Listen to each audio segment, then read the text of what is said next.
हैं पहलगाम हमले पर विदेश मंत्रालय की प्रेस कॉन्फ्रेंस में। Thank you, Randir. Good evening. Thank you all for your patience and for joining at this relatively late hour. I have some prepared remarks that I'll share with you, and as Randir said, due to some preoccupations, we'll not be able to take questions tonight. The Cabinet Committee on Security met this evening under the chairmanship of the Honorable Prime Minister. The CCS was briefed in detail on the terrorist attack on 22nd April 2025 in Pahalgam in Jammu and Kashmir, in which 25 Indians and one Nepali citizen were killed. A number of others sustained injuries. The CCS condemned the attack in the strongest terms and expressed its deepest condolences to the families of the victims and hoped for the early recovery of the injured. Strong expressions of support and solidarity have been received from many governments around the world, which have unequivocally condemned this terror attack. The CCS recorded its appreciation for such sentiments, which reflect zero tolerance for terrorism. In the briefing to the CCS, the cross-border linkages of the terrorist attack were brought out. It was noted that this attack came in the wake of the successful holding of the elections in the Union Territory and its steady progress towards economic growth and development.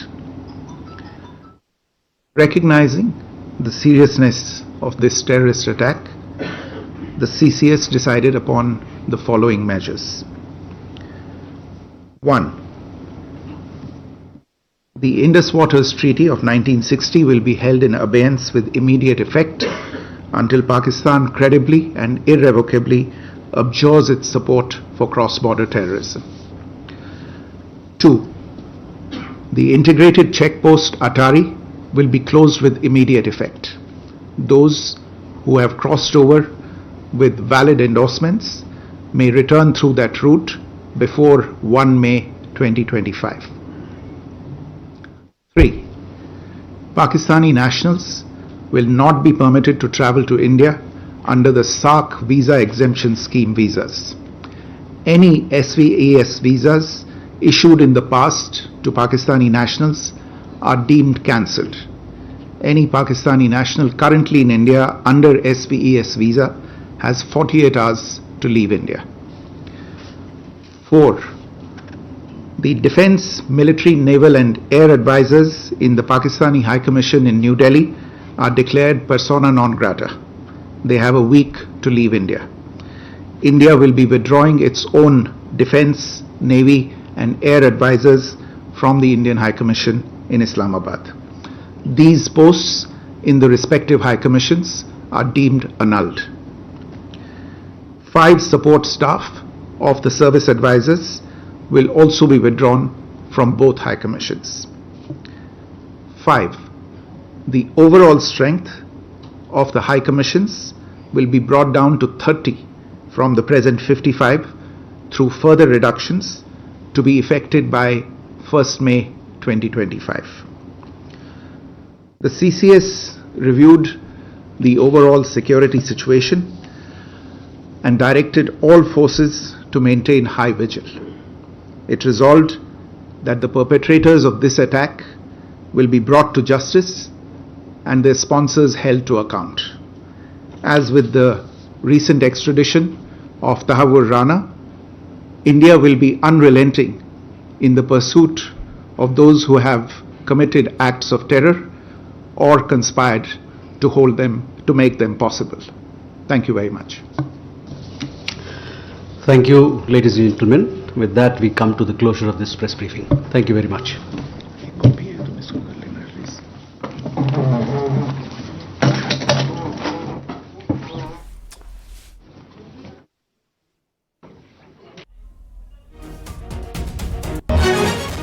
तो ये बड़ी खबर इस वक्त हम आपको बता रहे हैं। मीटिंग में कड़ी निंदा की गई है हमले की। पीएम की अगुवाई में सीसीएस की मीटिंग हुई है। एमईए की तरफ से कहा गया है जेएनके में सफल चुनाव से आतंकवादी काफी बौखला गए हैं। अटारी बॉर्डर तत्काल प्रभाव से बंद कर दिया गया है और सिंधु जल समझौता भी खत्म कर दिया गया है पाकिस्तान के साथ। पाकिस्तानियों का जो वीजा है वो भी रद्द कर दिया गया है। ये बड़ी खबर।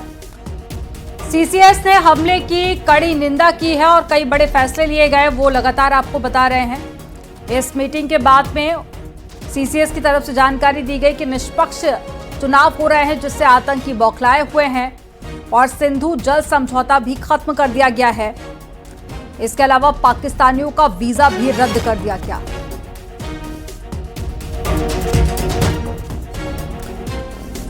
तो प्रधानमंत्री मोदी की अध्यक्षता में सीसीएस की बैठक हुई थी जिसमें केंद्रीय गृह मंत्री अमित शाह और साथ ही रक्षा मंत्री राजनाथ सिंह भी बैठक में शामिल हुए थे। वो दूसरी तस्वीर आपको दिखा रहे हैं बैठक के दौरान की। ज्यादा जानकारी के साथ में अनूप गुप्ता जुड़ गए। अनूप, इससे पहले भी हमने जब जिक्र किया इस बैठक का तो इसी बात के कयास लगाए जा रहे थे कि कई बड़े फैसले इस बैठक में लिए जा सकते हैं और अब जब ब्रीफिंग हुई है तो एक एक कर उन फैसलों के बारे में भी जानकारी दी जा रही है कि कई बड़े फैसले पाकिस्तान के खिलाफ इस बैठक में हुए हैं। देखिए, वाकई जिस तरह से पहलगाम में घटना घटी है उसके बाद भारत ने करारा जवाब दिया है। डिप्लोमेटिक रिलेशन तोड़ दी गई है। पाकिस्तानी जो एम्बेसी है उसको बंद कर दिया, दूतावास को बंद करने का फैसला दिया गया है। उनके राजनयिक को 1 सप्ताह के अंदर भारत छोड़ने के निर्देश दिए गए हैं। इसके अलावा जो पाकिस्तानी वीजा था उसको रद्द कर दिया गया, खत्म कर दिया गया है। अटारी बॉर्डर को बंद कर दिया गया है। इसके अलावा सिंधु जल संधि इसको भी रोक दिया गया है। यानी कह सकते हैं कि पूरी तरह से नकेल कस दिया गया है पाकिस्तान पर। और जिस तरीके से आज विदेश सचिव ने ब्रीफिंग दी, साफ तौर से कहा कि आतंकवादियों को लेकर अगर पाकिस्तान प्रश्रय देता है तो किसी भी तरीके से कोई समझौता नहीं हो सकता। यानी कि कठोर कार्रवाई पाकिस्तान पर। पाकिस्तान और दुनिया को एक मैसेज देने की कोशिश की अगर आतंकवादी गतिविधियां अगर पाकिस्तान उसको प्रश्रय देने के लिए बंद नहीं करेगा तो उस पर करारा जवाब भारत देने को तैयार है। क्योंकि जिस तरह से पहलगाम में घटना घटी है पूरी दुनिया से एकमुश्त उस घटना की निंदा की गई। पूरी दुनिया जो है आज भारत के साथ खड़ी है। ऐसे में पाकिस्तान को कड़ा संदेश देने की कोशिश भारत की तरफ से की गई है। जी और क्या ये भी जानकारी मिल रही है कि आतंकवादियों की जानकारी देने वालों को 20 लाख का इनाम भी जेएनके पुलिस ने रखा है? बहुत सारी चीजें हैं जो की जा रही है कि किसी भी तरीके से जो आतंकवादी हैं उसको पकड़ा जाए। देखिए, कई पहलू पर काम किए जा रहे हैं। एक तो किस तरीके से आतंकवादी घुसे, कैसे ये इस तरह की घटना का अंजाम दिया। दूसरी तरफ आतंकवादी भाग ना पाए, आतंकवादी को खोजा जाए, उनको मार गिराया जाए। दूसरी बात, सबसे बड़ी बात जो आज सुबह से हम इस बात की चर्चा कर रहे हैं कि आतंकवादी के पीछे कौन है, इस आतंकवादी घटना के पीछे का मास्टरमाइंड कौन है, कौन प्रश्रय दे रहा है इस आतंकवादी घटनाओं को। तो कहीं ना कहीं ये साफ हो गया है कि भारत ने कड़ा मैसेज दिया है कि अगर पाकिस्तान प्रश्रय दे रहा है इस तरह की घटनाओं को तो भारत किसी भी तरीके से इसको बर्दाश्त नहीं करेगा। यानी कि पूरा डिप्लोमेटिक रिलेशन जो अभी चला आ रहा था कई सालों से उसको भारत ने पूरी तरह से खत्म कर दिया है, उसको रोक दिया है और पाकिस्तान को एक करारा मैसेज दिया है कि अगर आप अपनी धरती का इस्तेमाल आतंकवादियों के प्रश्रय के लिए अगर देंगे तो फिर भारत चुप नहीं बैठेगा। भारत उसको उसी लहजे में जवाब देगा जिस तरीके से आतंकवादियों ने यहाँ पर पर्यटकों पर निशाना साधा है। भले ही किसी भी तरीके का दबाव हो लेकिन भारत झुकने को तैयार नहीं है और यही वजह है कि देखिए कई ऐसे फैसले लिए गए। अरूप, यहाँ पर मैं आपको रोकना चाहूंगी। इस प्रेस कॉन्फ्रेंस के दौरान क्या बड़े फैसले हुए हैं वो एक बार फिर से अपने दर्शकों को सुनाते हैं। Recognizing the seriousness of this terrorist attack, the CCS decided upon the following measures. 1.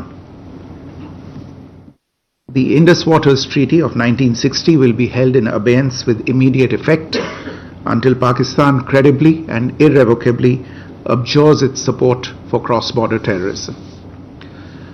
2. The integrated checkpost Atari will be closed with immediate effect. Those who have crossed over with valid endorsements may return through that route before 1 May 2025. 3. Pakistani nationals will not be permitted to travel to India under the SAARC visa exemption scheme visas. Any SVAS visas issued in the past to Pakistani nationals are deemed cancelled. Any Pakistani national currently in India under SVAS visa has 48 hours to leave India. 4. The Defence, Military, Naval and Air Advisors in the Pakistani High Commission in New Delhi are declared persona non grata. They have a week to leave India. India will be withdrawing its own Defence, Navy and Air Advisors from the Indian High Commission in Islamabad. These posts in the respective High Commissions are deemed annulled. 5 support staff of the service advisors will also be withdrawn from both High Commissions. 5. The overall strength of the High Commissions will be brought down to 30 from the present 55 through further reductions to be effected by 1st May 2025. Recognize 5 फैसले थे वो हमने आपको सुनाए। अब देखिए अनूप हमारे साथ में लगातार जुड़े हुए हैं। अनूप, 48 घंटे में पाकिस्तानी नागरिकों को भारत छोड़ना होगा, इसके अलावा वीजा नहीं मिलेगा और साथ ही जो पाकिस्तानी दूतावास है भारत में उसको भी बंद कर दिया जाएगा। 48 घंटे में पाकिस्तानी राजनयिक को भी भारत छोड़ना होगा। ये भारत की तरफ से अपने आप में बहुत बड़े कदम है, यानी कि जो कूटनीतिक रिश्ता था भारत और पाकिस्तान के बीच में वो पूरी तरह से अब खत्म हो जाएगा। बिल्कुल, देखिए इसी को करारा जवाब बोलते हैं। लगातार इस बात का जिक्र हम कर रहे थे कि पाकिस्तान की धरती से अगर आतंकवादी गतिविधियों को प्रश्रय दिया जा रहा है तो भारत उसी लहजे में जवाब देगा।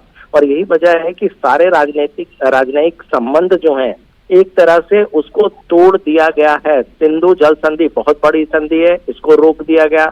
अटारी बॉर्डर को बंद कर दिया गया। और आपने सुना होगा जब विदेश सचिव कह रहे थे कि अगर कोई अगर इंटर भी किया है अटारी बॉर्डर से तो उन्हें तत्काल प्रभाव से उन्हें जाना पड़ेगा। दूसरी तरफ जो पाकिस्तानी नागरिक भारत आए हैं वीजा के सहारे, उसके वीजा को रद्द किया गया है और उन्हें जाने को कहा गया है।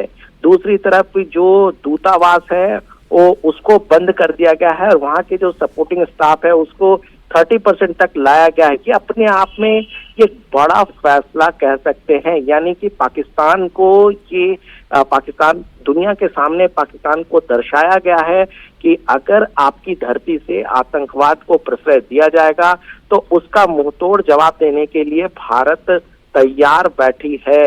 और लगातार इस बात का जिक्र किया जा रहा था कि आतंकवादी घटनाओं को लेकर के किसी भी सभ्य समाज में कोई जगह नहीं है। और जिस तरीके से पहलगाम में आतंकवादियों ने कह सकते हैं निहत्थे पर्यटकों पर निशाना साधा है, इसकी किसी भी देश ने, सभी देशों ने एक मुश्त कड़ी निंदा की है। ऐसे में पाकिस्तान दुनिया में एक अलग थलग का हो इसकी कोशिश और इसी को लेकर एक बड़ी पहल, बड़ी कार्रवाई भारत की तरफ से की गई है। और जिस तरीके से सीसीएस की बैठक हुई, प्रधानमंत्री नरेंद्र मोदी की अगुवाई में ये खड़े फैसले हैं। देखिए 2 फ्रंट की बात है। एक फ्रंट कि सेना किस तरीके से रिटेलिएट करेगी, किस तरीके से उस पर कार्रवाई करेगी, वो तो आने वाले दिनों में भी दिखेगा, वो चल रहा है। लेकिन दूसरी तरफ कि भारत पाकिस्तान को लेकर कि किस तरीके से संबंधों को लेकर आगे बढ़ना है, उस पर एक तरह से कह सकते हैं कि भारत सरकार ने दिखा दिया है कि आपको उसी लहजे में जवाब दिया जाएगा और दुनिया में आपके चेहरे को बेनकाब किया जाएगा और आपको अलग थलग किया जाएगा। ठीक है अनूप, आप बने रहिएगा। एक बड़ी खबर मिल रही है, कल सर्वदलीय बैठक बुलाई गई है। सरकार ने कल सर्वदलीय बैठक बुलाई है तो सभी दल इस बैठक में शामिल होंगे। एक बड़ी खबर आपको बता रहे हैं, कल सर्वदलीय बैठक बुलाई गई है जिसमें सभी दल शामिल होंगे। अनूप हमारे साथ में लगातार जुड़े हुए हैं। अनूप, इस बैठक को लेकर क्या जानकारी मिल पा रही है? कल सर्वदलीय बैठक बुलाई गई है, तो कौन कौन से नेता इसमें शामिल हो सकते हैं और क्या कयास लगाए जा रहे हैं इस बैठक को लेकर? देखिए, आपको बता दूं कि सुबह में ही हमने इस खबर को चलाया था न्यूज 18 के माध्यम से कि सरकार हर बात को हर राजनीतिक पार्टियों के सामने ले जाना चाहती है, उसको कॉन्फिडेंस में लेना चाहती है। ऐसे में राजनाथ सिंह जो कि रक्षा मंत्री है, उनकी अगुवाई में कल सर्वदलीय बैठक बुलाई गई है। इसमें सभी राजनीतिक पार्टियों के फ्लोर लीडर्स को बुलाया गया, अध्यक्ष को बुलाया गया है और सरकार चाहती है कि इस पूरे मुद्दे पर एक मुश्त हो, क्योंकि देखिए ये मामला आतंकवादी गतिविधियों से जुड़ा है। ऐसे में पहले जो है वो सभी राजनीतिक पार्टियों को सरकार की तरफ से ब्रीफ किया जाएगा, बताया जाएगा कि क्या क्या घटना हुई है। इसके अलावा ये भी बताया जाएगा कि सरकार इसको लेकर के क्या कार्रवाई करने जा रही है। यानी सरकार इस मसले पर सभी राजनीतिक पार्टियों को ऑन बोर्ड रखना चाहती है। देखिए, ये परंपरा पुरानी है, लेकिन सरकार इस मसले पर सभी राजनीतिक पार्टियों को एक साथ एक तरीके से रखना चाहती है। बिल्कुल अनूप, और ये बहुत जरूरी भी हो जाता है ऐसे वक्त में जब पूरी दुनिया भारत के साथ है। ऐसे में भारत के ही लोग, विपक्षी पार्टियों को भी एक होने की जरूरत है। आज रॉबर्ट वाड्रा की तरफ से जो विवादित बयान दिया गया, ऐसी राजनीतिक फायदे के लिए बातें बोलना बिल्कुल ठीक नहीं है ऐसे वक्त में।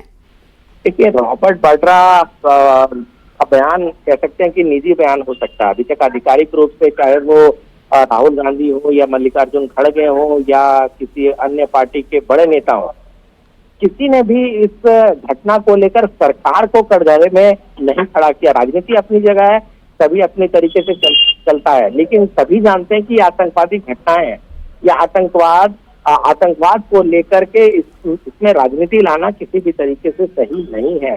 सरकार के साथ देखिए, हमने ये भी देखा है कि जब यूपीए की सरकार थी और बीजेपी विपक्ष में थी, उस वक्त भी बीजेपी राजनीति नहीं करती थी। बीजेपी भी सरकार के साथ खड़ी रहती थी, सरकार के फैसले के साथ खड़ी रहती थी। हमने इससे पहले भी कांग्रेस को भी हमने देखा, जब वो कांग्रेस विपक्ष में रही, अभी भी विपक्ष में है और वो भी साथ खड़ी रही है। तो राजनीति अभी करने का वक्त कभी भी नहीं है और सरकार चाहे वो विपक्ष हो, एक कह सकते हैं रिस्पॉन्सिबल अपोजिशन के तौर पर वो साथ खड़ी दिखती है। और कल राजनाथ सिंह की अध्यक्षता में और अनूप, यहाँ पर मैं आपको रोकना चाहूंगी। डॉक्टर प्रमोद हमारे साथ में जुड़ गए हैं, विशेष मामलों के जानकार हैं सर, विदेश मामलों के जानकार हैं सर। बहुत स्वागत है आपका न्यूज 18 पर। थैंक यू, धन्यवाद आपका। सर, बैठक की ब्रीफिंग हो गई है और कई बड़े फैसले भारत सरकार ने लिए हैं।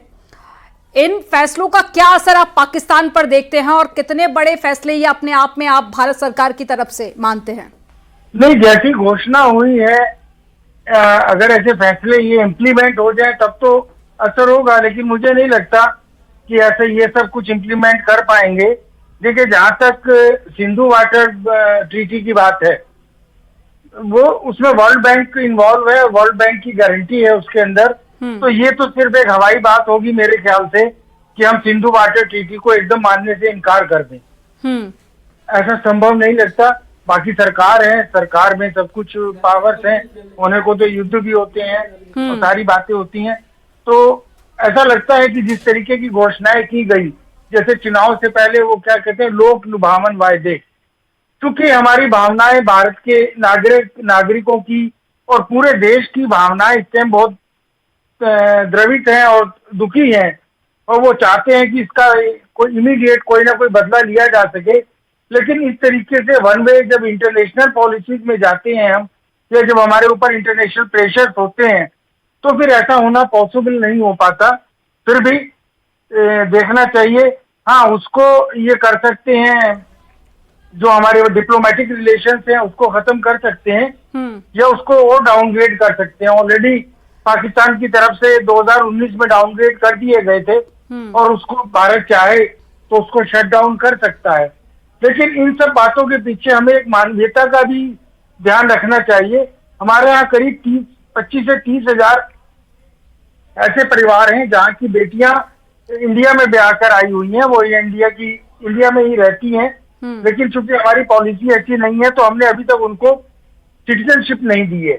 वो आज भी पाकिस्तानी पासपोर्ट पर रहती हैं और 5 शहरों तक ही घूमने के लिए लिमिटेड होती हैं।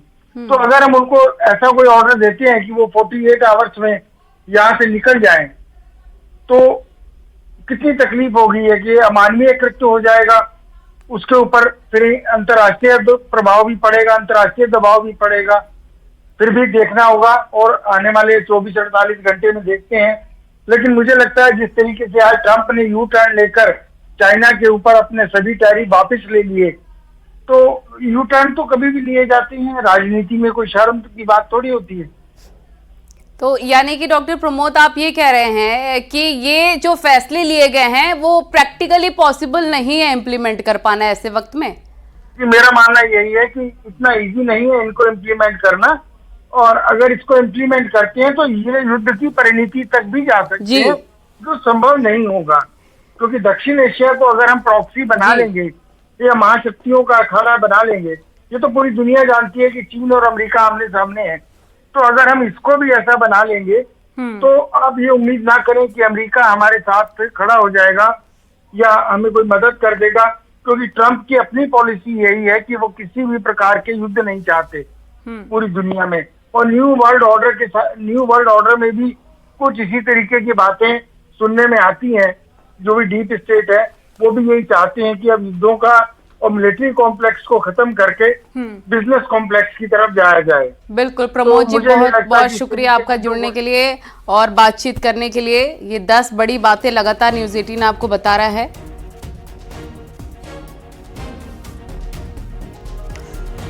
तो पाकिस्तानियों का वीजा रद्द कर दिया गया है। इसके अलावा 48 घंटे के अंदर उन सभी को भारत छोड़ना होगा जो वीजा लेकर यहां पर रह रहे थे। इसके अलावा और भी कई सारे फैसले बड़े लिए गए हैं। तो विदेश मंत्रालय ने प्रेस कॉन्फ्रेंस करके इसकी जानकारी दी है और सीसीएस की बैठक हुई थी, उसमें ये फैसले लिए गए। पाकिस्तानियों का वीजा रद्द कर दिया जाएगा, सिंधु जल समझौता रोक दिया गया है। इसके अलावा अटारी बॉर्डर को भी बंद कर दिया गया है। तो एक बार फिर से आपको बड़े फैसले बता देते हैं जो महत्वपूर्ण मीटिंग में ली गई है। सिंधु जल समझौते को रोक दिया गया है, पाकिस्तानियों का वीजा रद्द कर दिया गया है, साथ ही अटारी बॉर्डर को भी बंद कर दिया गया है।